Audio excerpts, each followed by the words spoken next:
अस्सलामु अलैकुम रहमतुल्लाहि व बरकातुहू। दाइश पर बैठे मेरे सभी मेहमान, सम्मानजनक साथी, बहुत ही होनहार स्पीकर्स बहुत दूर दूर से तशरीफ़ लाए हैं, और जो ऑडियंस में मेरे बुजुर्ग, मेरी बेटी, मेरी बहनें, मेरी माएँ बैठी हुई हैं, मैं सभी से दरख्वास्त करता हूँ कि 2 मिनट की स्पीच है, सिर्फ ध्यान से सुन लीजिएगा।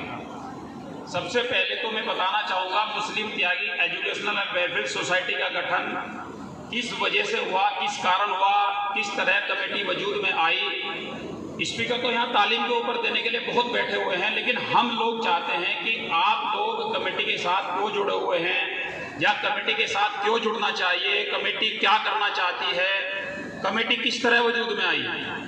हम बहुत छोटे छोटे थे, 12-15 साल की उम्र रही होगी, हमने अपने बुजुर्गों को देखा है। मुस्लिम त्यागियों में बहुत लोग जिम्मेदार थे जो मुस्लिम त्यागी कमेटी बनाने की कवायद में लगे हुए थे, और माशाल्लाह अपने दौर के हिसाब से सबने मुस्लिम त्यागी बिरादरी के लिए अपने हिसाब से बहुत कुछ मेहनत की।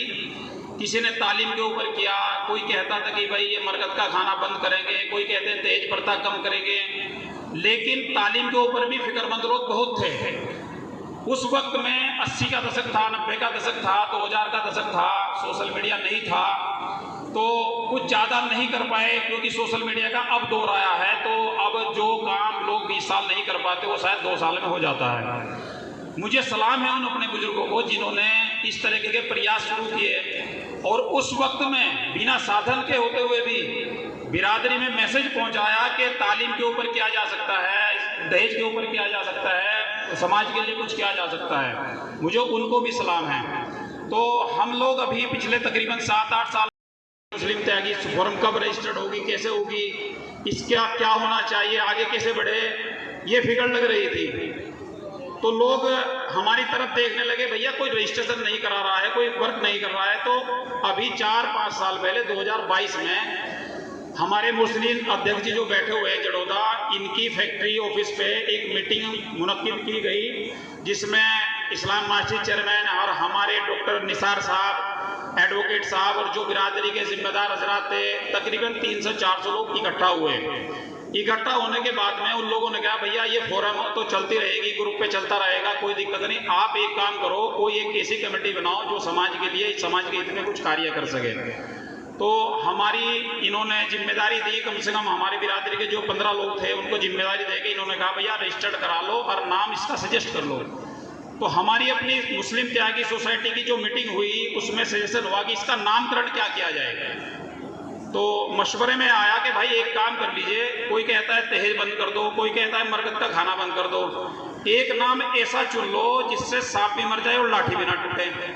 तालीम के ऊपर काम शुरू कर दो, इसमें मुस्लिम त्यागी एजुकेशन जोड़ दो, एजुकेशनल वेलफेयर सोसाइटी। उससे ये लाभ होगा, जिस घर में तालीम पहुंच गई तो मरकत का खाना और दहेज प्रथा तो अपना आप ही बंद हो जाएगी। जहां तालीम पहुंच जाएगी, जहां तालीम पहुंच जाएगी वहां मरकत का खाना कुछ और करने की हमें जरूरत नहीं पड़ेगी।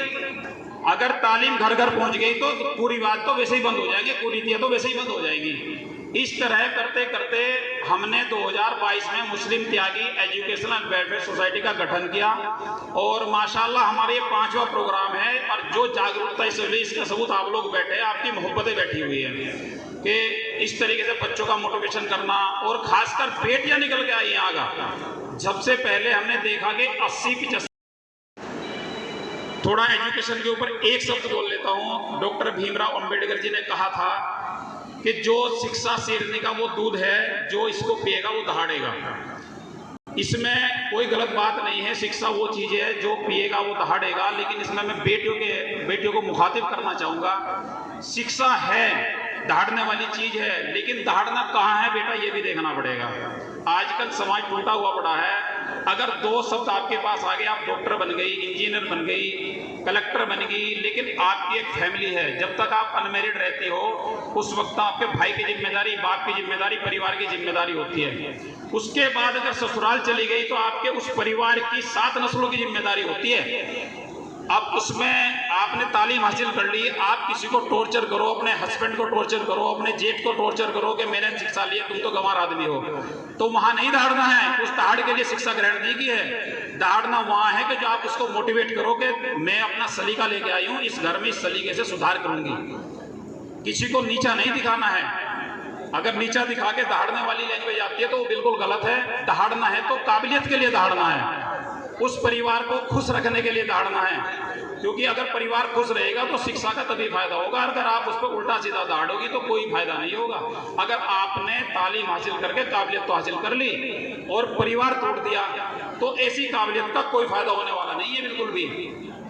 बशीर बद्र साहब अभी पिछले 2 महीने पहले इंतकाल हुआ। बहुत अच्छे शायर थे, अल्लाह उनकी कब्र को नूर से मनव्वर फरमाए। उन्होंने एक शेर पढ़ा था, लोग टूट जाते हैं घर बनाने में, लोग टूट जाते हैं घर बनाने में, तुम्हें तरस नहीं आता बस्तियां जलाने में। उन्होंने अल्फाज किया था बस्तियों का यूज। मैं उस शेर में कुछ जोड़ना चाहूंगा, खासकर बेटियों को खिताब करना चाहूंगा। लोग टूट जाते हैं घर बनाने में और तुम्हें तरस